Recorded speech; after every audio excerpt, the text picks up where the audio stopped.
జపాన్లో దారుణం జరిగింది. ఆఫీస్లో వేధింపులు ఎదుర్కొన్న ఓ ఉద్యోగిని ఆత్మహత్య చేసుకోవడం ప్రస్తుతం కలకలం రేపింది. దీనిపై విచారణ జరిపిన అక్కడి న్యాయస్థానం సంచలన తీర్పునిచ్చింది. 90 కోట్ల పరిహారం చెల్లించాలంటూ యాజమాన్యానికి ఆదేశాలు జారీ చేసింది. ఇక వివరాల్లోకి వెళ్తే జపాన్ రాజధాని టోక్యోకు చెందిన కాస్మెటిక్స్ బ్రాండ్ డియుపి కార్పొరేషన్ సంస్థలో సటోమి అనే యువతి 2021 ఏప్రిల్ ఉద్యోగంలో చేరింది.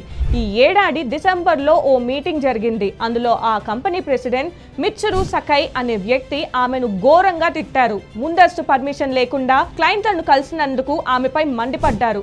అంతేకాదు ఆమెను వీధి కుక్క అని అవమానించాడని, కంపెనీ రూల్స్ పాటించలేదని తిట్టారని పలు మీడియా కథనాలు తెలిపాయి. డిప్రెషన్లోకి వెళ్లిపోయిన ఆమె చికిత్స కోసం కొన్ని రోజుల పాటు లీవ్ తీసుకుంది. ఇక 2022లో ఆగస్టులో ఆమె సూసైడ్ అటెంప్ట్ కూడా చేసింది. చివరికి కోమాలోకి వెళ్లిపోయి 2023 అక్టోబర్లో మృతి చెందింది.